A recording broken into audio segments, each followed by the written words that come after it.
Good morning. I'm Dan DeRose with 19 News, coming to you from our digital desk. We're about to take you to a sentencing in Wayne County. This is for a boyfriend. His name is Sean Ross. He has pleaded guilty to stabbing his girlfriend back in September of 2023, Jessica Dupree. She was just 39 years old at the time. It was a fight between boyfriend and girlfriend. He stabbed her in the neck. He then took off from the home. Her mom was actually living with them at the house at the time. Now, he has pleaded guilty to aggravated murder, domestic violence, aggravated menacing, and theft. And today is sentencing day. That is Ross, obviously in the orange jumpsuit. Let's take you live to the sentencing. Individuals, I believe, are on Zoom. They will not be addressing the court. They provided statements that are diplomatic. We believe we have a total of 4 people that want to speak today.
Looks like three separate people on Zoom. Is that's correct? Yes, that's correct. Thank you.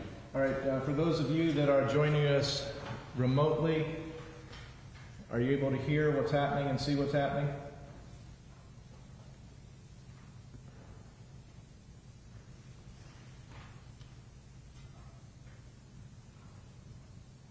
I believe, looks like they're muted. Okay, thank you. Right, Mr. Haverfield, is there any reason why we should not proceed to sentencing today? No, there is not, Your Honor. Mr. Leonard, any reason that we should not proceed to sentencing today? We're prepared today, Your Honor. Thank you. Mr. Haverfield, the state's position, please.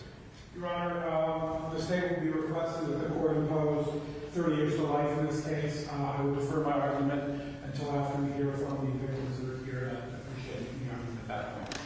Thank you. Who would like to, Ms. Butler, you would like to address the court? Yes. On behalf? 4 statements. The first will be from Kathy Antis, Jessica's mom.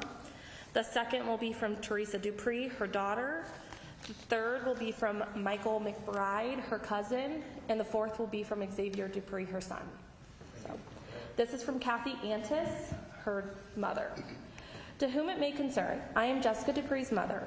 I was in the apartment when she was murdered by her boyfriend at the time, Sean Ross. On September 19th, 2024, my daughter, Jessica Dupree, went to work at Orrville McDonald's. She worked from 12 to 1 a.m. She was the night shift manager then. She calls her boyfriend, Sean Ross, to tell him she had to work late to do an inspection. She came home at about 1:15 and brought us food. She gave him his food and came into my room and told me there was a Big Mac and a large fry for me and a sweet tea. I told her I would eat it in the morning.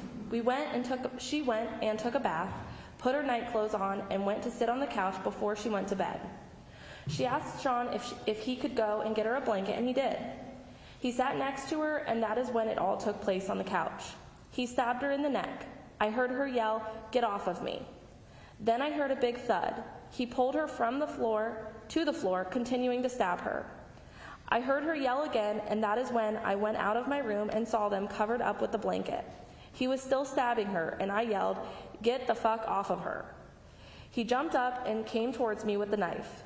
He held the knife to my neck and told me, "Get your fat ass back into bed or you'll be next." He then grabbed my phone and went to get a sweatshirt to cover up all the blood he had on him. He grabbed the car keys, threw the knife on the chair before he opened the door, went to the creek and threw my phone into it. Sean went into the car and took off, leaving the scene behind. I went out to the living room and found my daughter laying in a pool of blood, shaped in a circle as big as the one on the basketball court. Jessica was moving around and said, "Mom, what happened?" I responded, "I don't know, but you are bleeding to death." I took her hand and she had a weak pulse. I asked, "What do you want me to do?" She instructed me to call for help. I told her I could not call because Sean took my phone. I felt her neck and blood was still coming out, so I held her hand and asked again, "What do you want me to do?" Jessica replied to me and said, "I don't know, but I'm going to be with my sister and my dad in heaven." That was the last thing she said, so I went next door to get help. The neighbor Ruth was in bed, but her son was walking up from the creek, and I told him to call the police. He then came in to see if I was all right and that Jessica was dead. The moment he had seen her, he said she was dead. The police came and took one look and told me to get some clothes on and go sit next door. When I was in my room, EMS came and put the heart monitor on her so she could not find a heartbeat, so they left. More cops came, sheriffs and others, to block off the apartment with yellow tape. They told me I could not go back in until Jessica was gone. The coroner came and checked her out and confirmed to me that she was dead. I had to wait until everyone left. They told me I can wait outside or go inside, but I chose to wait outside. They brought Jessica out in a black body bag. When they brought her out, I asked if I could say my goodbyes. I cried on top of her, and the police had to help me off of her. I then had to go to the police station and write a statement. That is when a woman from the women's shelter in Worcester came in to take me to get some stuff for the day. The next day, I had to go get all of my belongings and put them in storage or leave it there until I found a place to go. My granddaughter Janelle called me and asked if I wanted to come live with her. I asked her to come get me, but I was in the shelter for 3 days. I went with Janelle on July 28th.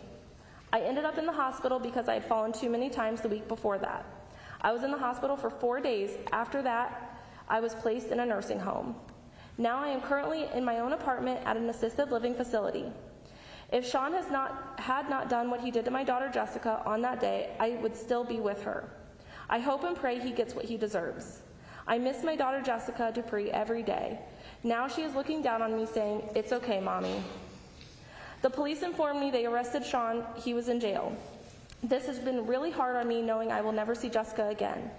Jessica will never meet her grandbabies or see her goddaughter graduate from high school. I have had a hard time sleeping. I have nightmares about Sean coming after me and killing me, like he did to Jessica. I hope Sean gets 30 years to life without the possibility of parole. I would like him to get more time for what he did to me and my family. Since Sean did this to me, I have had to relocate to an assisted living facility. Not many people come to visit me, but I find joy in my friends and doing my dip and dot pictures. I pray to God every day to give me strength to live. I hope this statement helps you give him the time he deserves to get what he did to my family and I. The next statement is from Teresa Dupree, Jessica's daughter. I stand before you not just as someone who has lost their mother, but as someone who has had their world irrevocably shattered by your actions. The pain you've inflicted goes far beyond the absence of her physical presence. It's a void that echoes through my every aspect of my life, a constant reminder of the laughter and love that have been stolen from me. With every milestone I reach, every joy I experience, there's an undercurrent of sorrow, knowing she isn't here to share it with me. You've not only taken a life, but have condemned me to a lifetime of what-ifs and could-have-beens. The magnitude of your crime is immeasurable. And while I may never fully understand why you did what you did, I hope that one day you'll come to comprehend the depth of the devastation you've caused. I just want to know why he killed my mom, when all she did for him was love him. She is never going to meet her grandchildren. Her first grandchild from me will be here in September. I graduate tomorrow and she will not be there. He doesn't understand that he took somebody that meant everything to us. She was my mom, and I miss her every single day. I just want to know why he had to kill my mom. She was loved in so many ways. I miss my mom, and he will never understand how much pain we will go through. I will always hate him for killing my mother. The next statement will be from Michael McBride.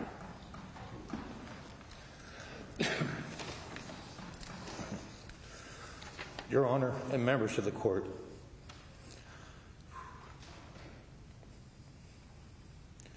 my name is Michael McBride, Jr.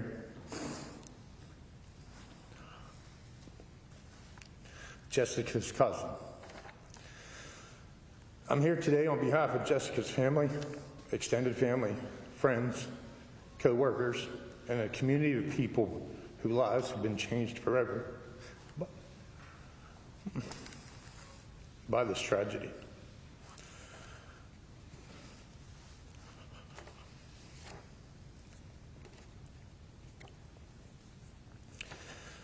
Jessica was a beautiful person inside and out. She was kind, generous, and always willing to help everybody in need. She brought the light into every room she encountered and compassion to everyone she encountered. In fact, Jessica cared for the defendant's own mother, a testament to her selflessness and depth to her character. Jessica was a devoted mother to her son Xavier and her daughter Teresa. She loved her children fiercely, and everything she did was given to give them a better life. But now they are left without their mother, without the woman who would have been there for every milestone, every holiday, every memory yet to be made. There will be no more birthdays with her, no more family dinners, no more holidays, no more comforting hugs, no advice to need when they need it the most. Jessica will never grow old with her children or see the joy of their future grandchildren. This senseless act not only tore Jessica's family apart, but it left a hole in the lives of so many people she knew and loved her. The pain is immeasurable, and the loss is permanent. While we are grateful the defendant spared Jessica's children and our family the pain of a long, drawn-out trial, we ask the court to show no leniency. Jessica's life was taken. Her future was stolen. And we believe that justice must reflect this full weight of this loss. Thank you.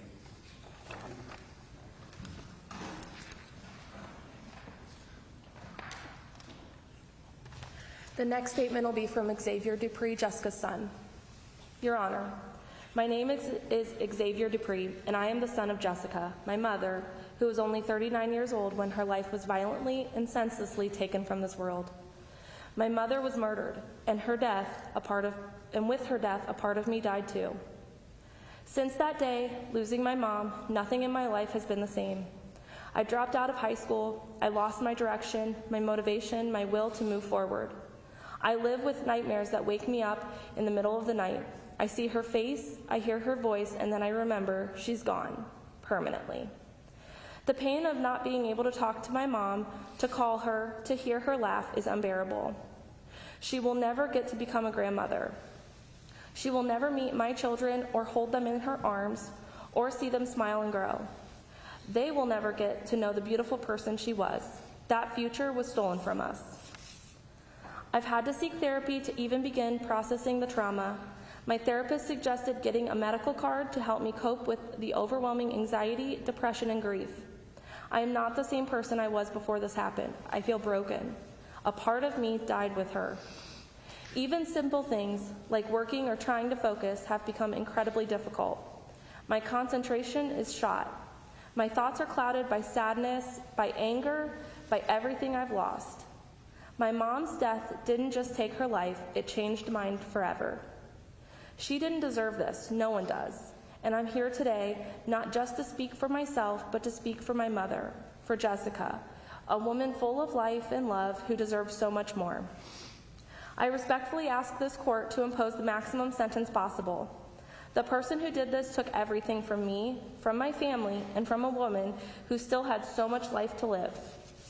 Justice can never bring her back, but I hope this court sends a message that taking a life so senselessly and cruelly carries the highest consequences. Thank you for listening. Thank you. Attorney Field, on behalf of the state. Thank you, Your Honor. As I indicated when we began, the state will be requesting the court impose 30 years to life in this case. Start out with the easy part here. Mr. Ross does not have any criminal record to speak of. He did take some responsibility to avoid these victims to a trial. But short of that, the nature of this crime is so egregious and has such an impact on not only these families but on our community that the 30-year life sentence is warranted. This is not a robbery gone wrong. This is a planned homicide. Mr. Ross acknowledged investigated afterwards. He planned for a week. He just didn't have the foresight or ability or the circumstances or whatever we were ready to conduct the crime. Mr. Green came home from work. She was working, Mr. Ross wasn't. Came home from work. He confronted her about his belief that she was engaged in a relationship with someone else. She was stepping up on him. He got angry. Your Honor, anybody that has a child, the greatest fear in life is the loss of that child. Jessica Dupree's mother not only had to suffer that loss, but largely to watch it happen in her apartment. Mr. Ross stabbing Jessica Dupree to death, and then threatening her with a bloody knife, pointing at her and telling her she better get back in her effing room or she'll be next. Mr. Ross clearly has some mental health issues, but as you'll see in the PSI that was done, he elected not to take medication for those issues when this happened. Instead, he was using legal drugs that certainly would not have helped his mental health situation. He fled after the crime was committed. He had the forethought to leave his cell phone there, telling investigators, I didn't want the police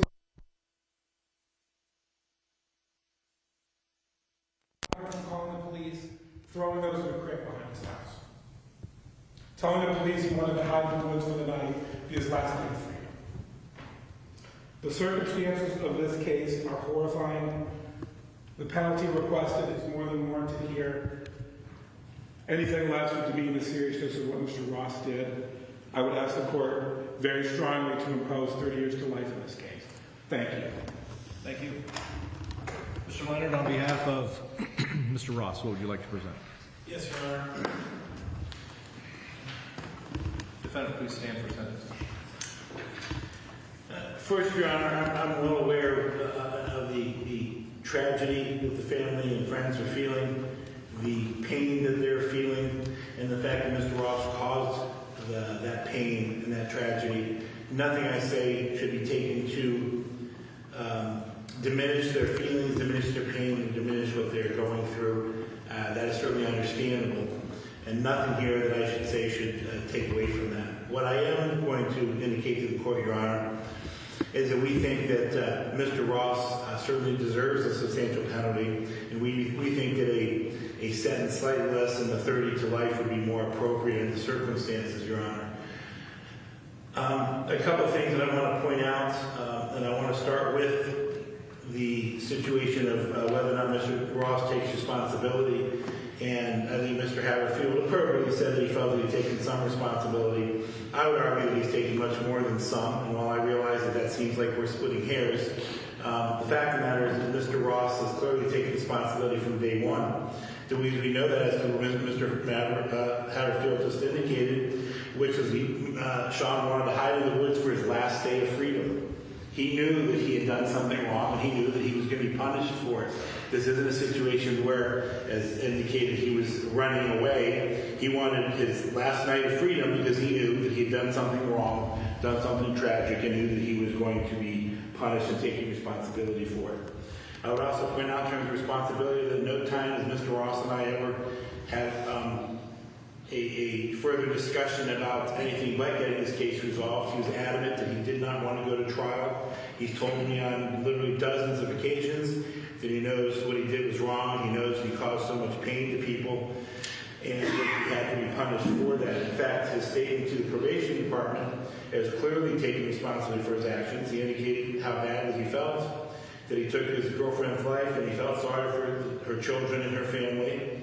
He points out that God will punish him for what he's done, and in his words, I was wrong and I will burn in hell for him. So at no point has he ever done anything to take responsibility for his actions, Your Honor, the tragic actions that they were. As Mr. Haverfield indicated, Sean does not have any criminal record. He does, however, have a very, very serious and lengthy record of mental health issues and mental illness. As all reports say, both from Dr. Stinson from the Forensic Diagnostic Center and from the probation department, Sean grew up in a family with a father who committed suicide when he was very young, his mother who more recently died of cancer, and both of those losses affected him in different ways. Tragically growing up, as well as more recently when he was dealing with his mental health issues and losing his mother, his closest friend in his words, and his confidant, and the person he really relied upon. And that certainly, I think, is relevant as well. The reports, and I asked that the Dr. Stinson report be admitted under seal, as I assume the Forensic Diagnostic Center report will be done as well. They basically say the same thing. What I'm just going to do, because I believe that the Dr. Stinson timeline is very appropriate and easy to follow, he did note about Sean's severe mental disease, pointing out some genetic predisposition based upon his father's mental health issues, and that in fact he has a younger brother who had bipolar disorder, the fact that he being a witness to domestic violence of his mother growing up, as well as some bullying issues that he dealt with, and events that he characterized as sexual abuse as well. As they indicated, Mr. Ross described experiencing a lot of death, too much for the average human being. We discussed his issues. His baby brother had died as well, and a history of death in his family is indicated in the report. As they point out, he's had mental health issues of instability, that he had been taken to a psychiatric hospital 1 to 2 months before the offense is charged. Admittedly, he was not taking his medication, and that certainly has been an issue. We concede that. He had been psychiatrically hospitalized multiple times, including at Heartland in 2010, Sunrise Vista in 2022, and others that are listed in the report. Most notably, and quite frankly painfully, it notes that he was assessed by a crisis team on March 18th of 2023, just 6 months before the incidents that we're here for. He had been hospitalized at Sunrise Vista. The report indicates issues with depression, anxiety, and his inability to take care of himself at that point. He then began treatment in the counseling center on April 27th of 2023. He was diagnosed with bipolar disorder with moderate anxious distress, and diagnosed with a history of traumatic brain injury, prolonged grief disorder, post-traumatic stress disorder, as well as issues with substance abuse. He noted in May, in the middle of May, he was dealing with heightened anxiety and excessive mental health issues as well. That he had become suicidal as of July of 2023. And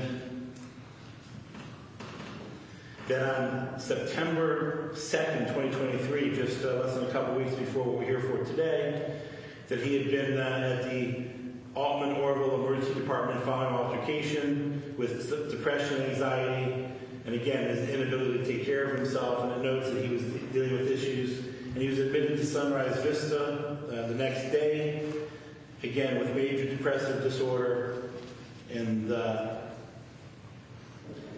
he was discharged on September 7th of 2023, and again, dealing with severe mental health issues as indicated in the report. And quite frankly, that it's pretty clear that when he was dismissed on the 7th of September of that year, he still was not doing well, but it appears that they did not feel that they were going to continue with treatment at that point. My point, Your Honor, is that we're not talking about somebody who just went out and decided he was going to cause difficulty. He was struggling with issues for months at a time, trying to get help, and unfortunately it did not work. As indicated in the pre-sentence report, it's indicated, says the defendant sought mental health counseling at the counseling center in April of 2023 after hospitalization with Sunrise Vista. He stated he had been needing to speak with a counselor for a long time and wanted to treat Jessica better. He said that when he gets close to dies, referring most recently to his mother. He reported feelings of depression, hopelessness, and being anxious. He had occasional thoughts that he would get her off dead. He was diagnosed as being bipolar and was referred to psychiatric services to treat depression, anxiety, hypermania, mania, and trauma. And he had been engaged in counseling through July of that year. We understand the pain. We understand the trauma that all are feeling. As indicated, Sean takes full responsibility for his actions. He has from day one. He does to the pre-sentence report. He's done it to all the doctors he's spoken to. We believe that under the circumstances, he does have that life sentence. We're all cognizant of the fact that he will have to do quite a bit to ever even be considered to be released, let alone in a timely fashion. We think that rather than 30 to life, his ability to take responsibility, his desire to not have a trial, and the documented severe mental health issues that was clearly coming to a head prior to the incident that we are here for today, indicates that a sentence more along the lines of 25 to life may be appropriate, Your Honor. Thank you. Are you asking to admit the report of Dr. Stinson? Yes, I am. Mr. Haverfield, any objection? No objection. We assume that will be done under seal, Your Honor. It will be admitted under seal. Mr. Ross, you have the right to make a statement at your sentencing hearing. You're not required to do so, but if you would like to make a statement now, you may do so. Is there anything you wish to say? No, Your Honor. Yes, Mr. Ross, I have considered the general and specific sentencing considerations required under Ohio law, the need to incapacitate you, deterrence, and rehabilitation, the factors that make your conduct more serious.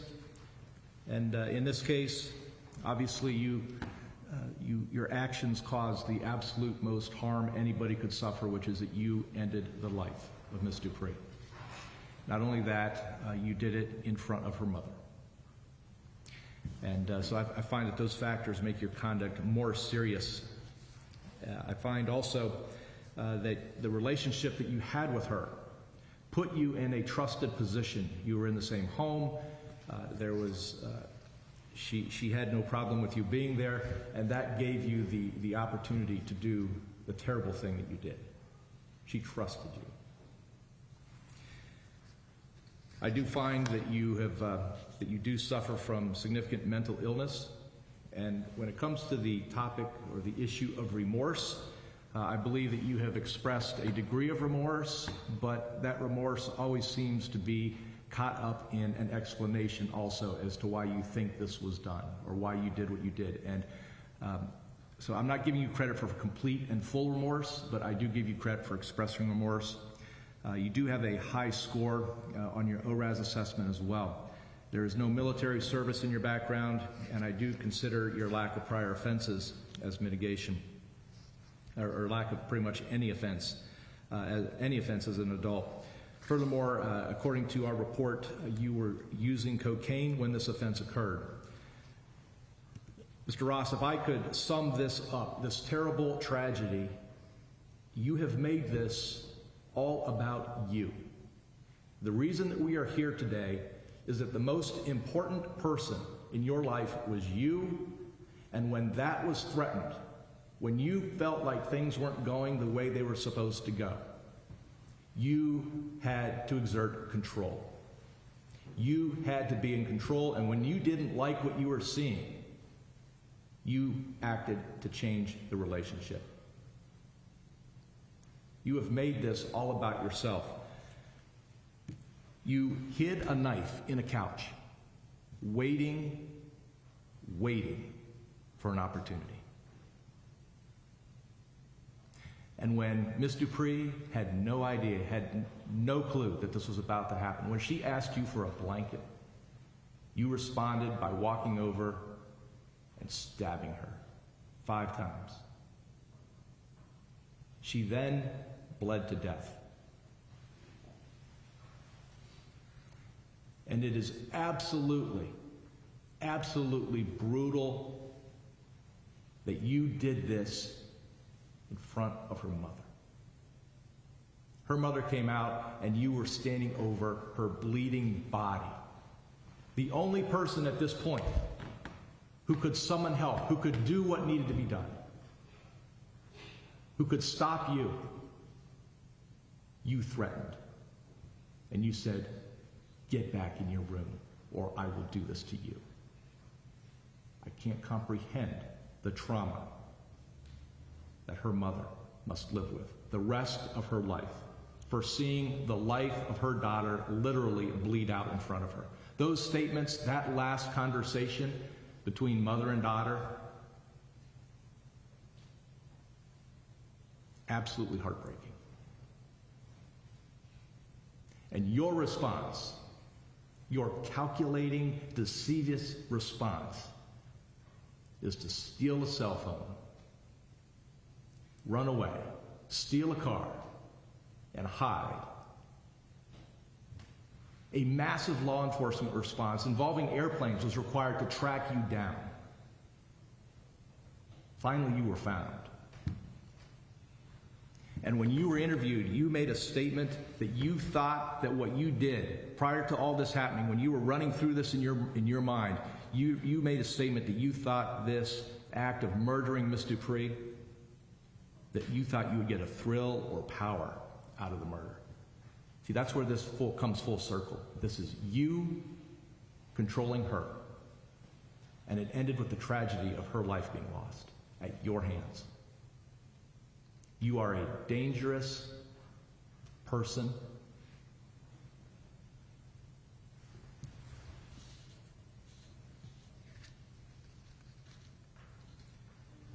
Miss Dupree, I believe, was 39 years old, and she had a lot of life left ahead of her, and you took it.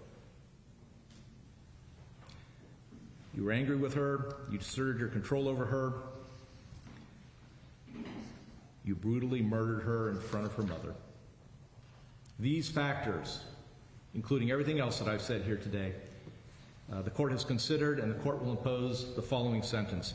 For the charge of aggravated murder, 2903-01A, an unclassified felony, the court is going to impose a mandatory prison sentence of life in prison with eligibility for parole after 30 years. If you are released on parole, you will be supervised by the adult parole department.